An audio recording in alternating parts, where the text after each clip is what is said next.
By some measure, my life began less than 3 miles from here.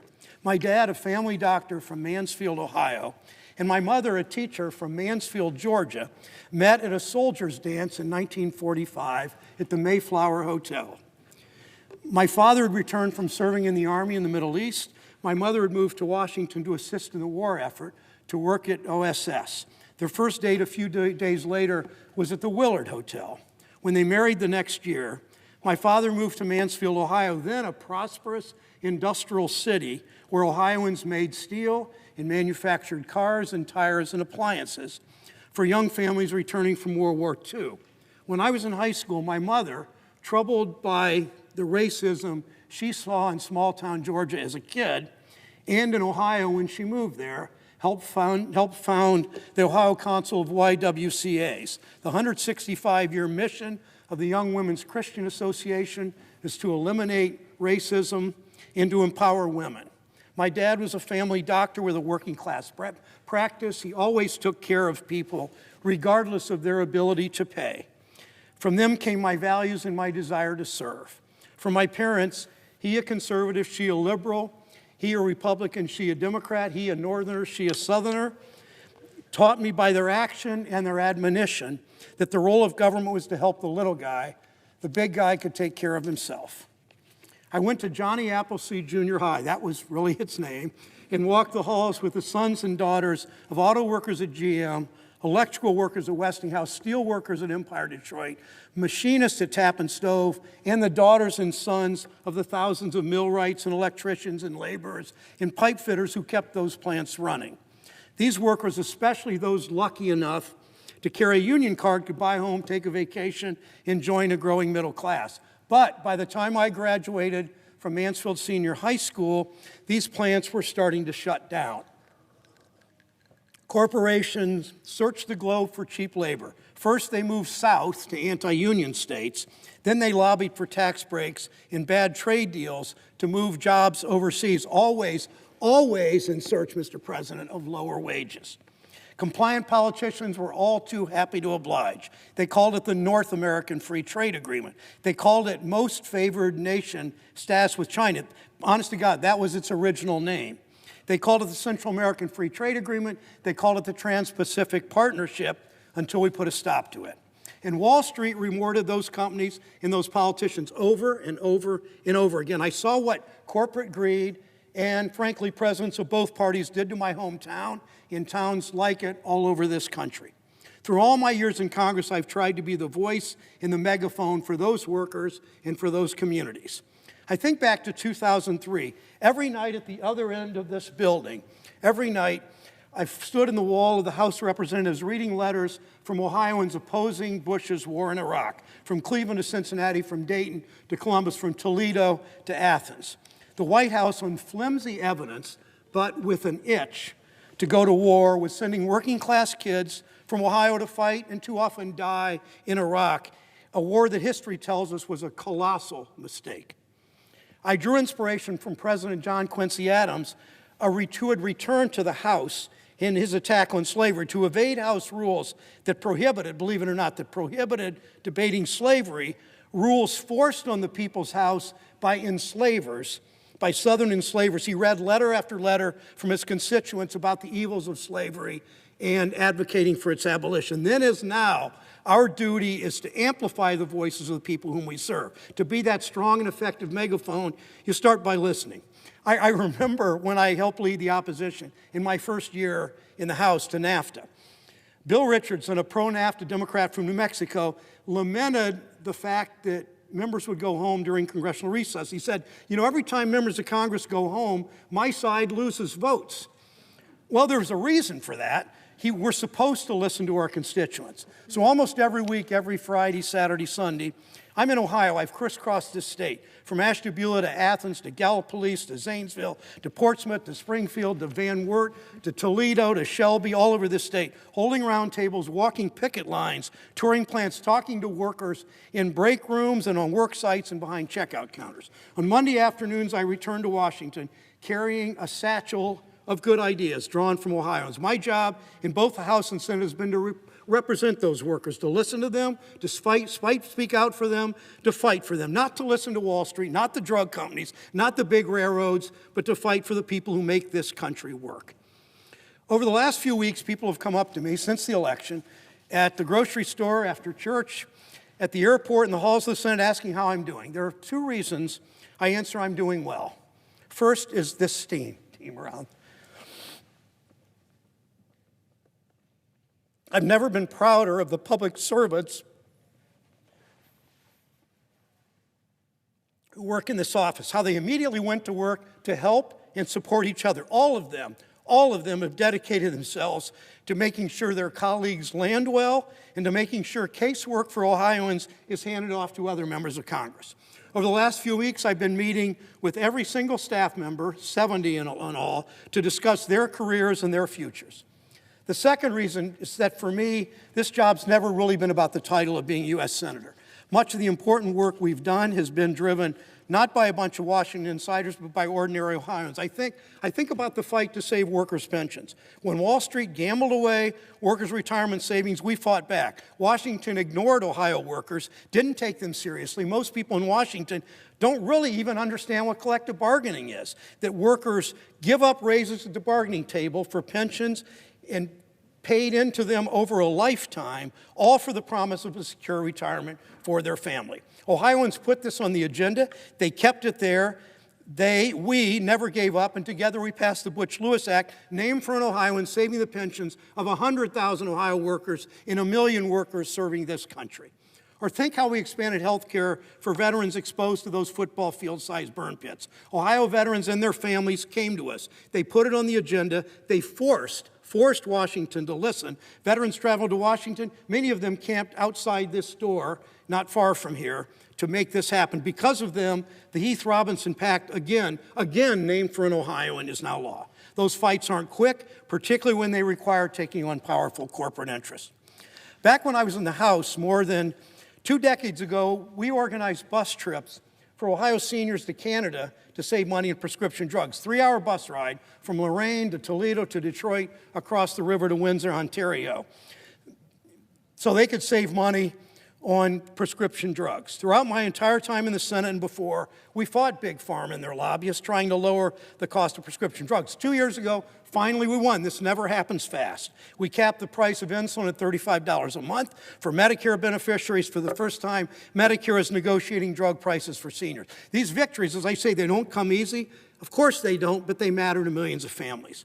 When we stand up to corporate special interests, when we guarantee workers a seat at the table, when we see decisions here through the eyes of workers, we all do our jobs a little bit differently and better. We included a project labor agreement for 8,000 workers at a single construction site, ensuring a path to the middle class for those families. We expanded the child tax credit, giving more than 90% of American families a tax cut to keep up with the cost of living. 2 million children in Ohio, 60 million children around the country benefited, if only for a year. We're on the verge of restoring the full Social Security benefits that police officers and teachers and firefighters and bus drivers and school cafeteria workers have earned. With Finance Chair Ron Wyden, we created an industrial policy to build more manufacturing in our country. And, Mr. President, we have fundamentally changed the debate on trade in this country. Of course, this town is still full of people who think that way, whose arrogance won't allow their worldview to be changed by all the evidence that corporate trade deals have failed our workers, failed our communities, and frankly, poisoned our politics. They no longer go unchallenged and unquestioned. They used to ridicule you if you spoke up for workers, if you dare to suggest that no amount of compensating the losers, no amount of compensation can replace the dignity of good-paying, rewarding job. No longer. I've always looked at things a little differently, perhaps, than some. To me, politics is not really left or right or liberal or conservative. It's really about whose side you're on and whom you're willing to. It's about whom you're willing to fight for, whom you're willing to stand up to. That's what true populism is all about. True populism lifts all people. True populism doesn't tear others down. True populism doesn't play to race and division. True populism is essentially about the dignity of work, putting workers at the center of all we should be doing. And when I talk about workers, I mean all workers. Whether you swipe a badge or punch a clock, whether you work for tips or whether you work on salary, whether you're going to school or raising kids or caring for an aging parent. No matter who you are, no matter where you live, no matter what kind of work you do, your work has dignity.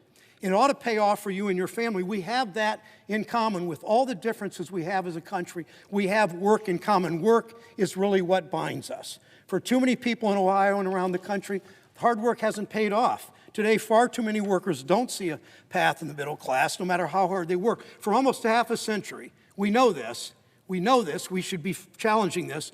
For a half a century, the stock market soared, executive compensation has exploded, corporate profits have risen dramatically, worker productivity has increased, but workers' wages have been comparatively flat, and costs keep going up. Until we solve the fundamental problem in this country, until hard work is valued, until everyone has a path to the middle class, and the stability and security of a good-paying job, our work in this body, my work as a private citizen come January, that work is unfinished.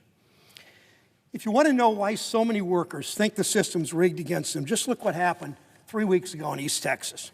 To little fanfare, a single judge appointed by President Trump at the behest of the Texas Chamber of Commerce struck down a Labor Department rule which guaranteed overtime for workers making $35,000 or $40,000 a year.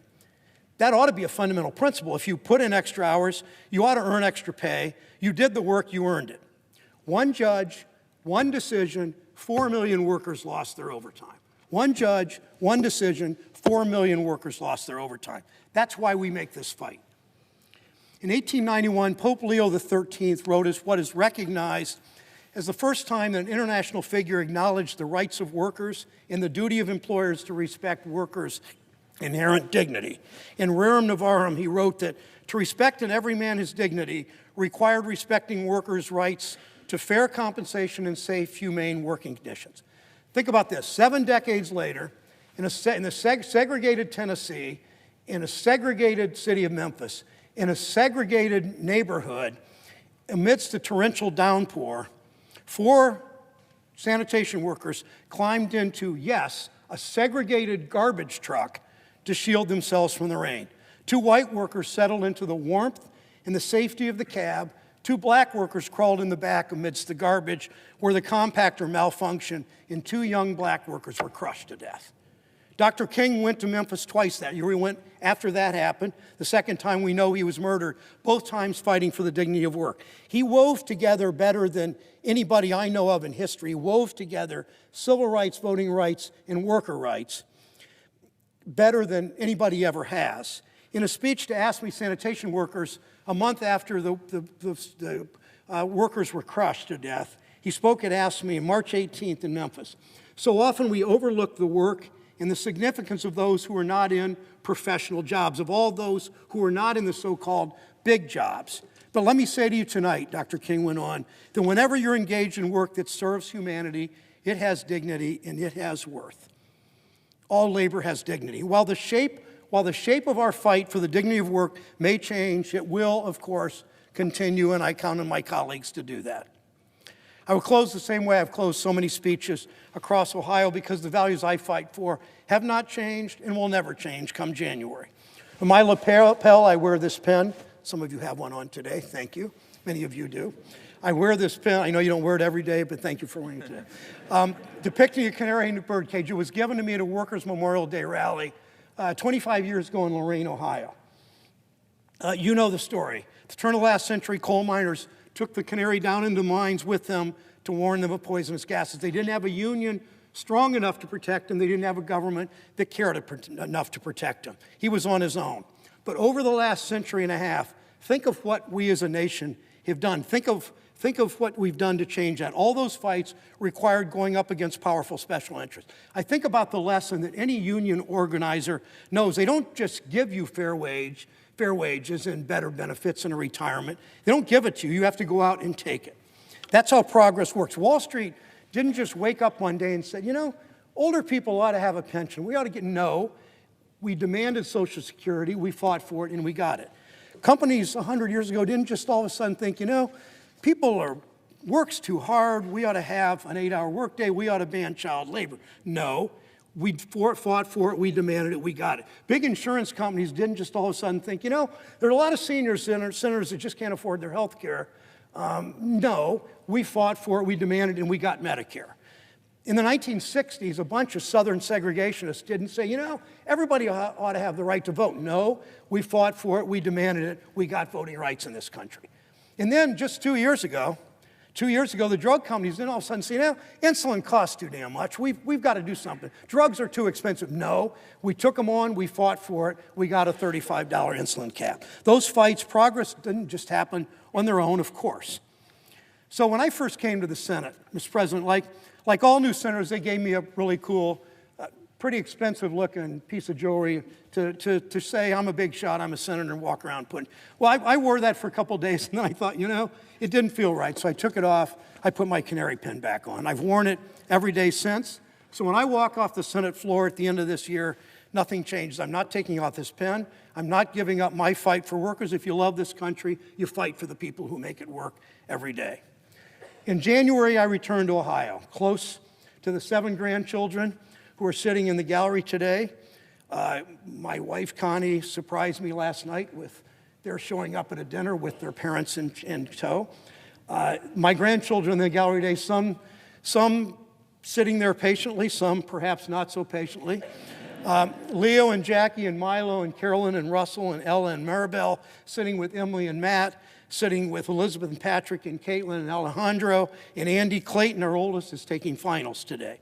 My journey's been a family affair with my brothers Bob and Charlie for literally 50 years, with the sacrifices that family members inevitably make to ambition, to service, yes, sometimes to ego, for a career of serving the public. To my beloved Connie, how selfless she's been as I've pursued this dream. Her exceptional talent is exceeded only by her kindness and spirit as a wife and mother and grandmother extraordinaire. There's no one like her. How lucky I've been the last 22 years. So to my colleagues, this is my last speech on the Senate floor, but it's not, I promise you, the last time you'll hear from me. Thank you.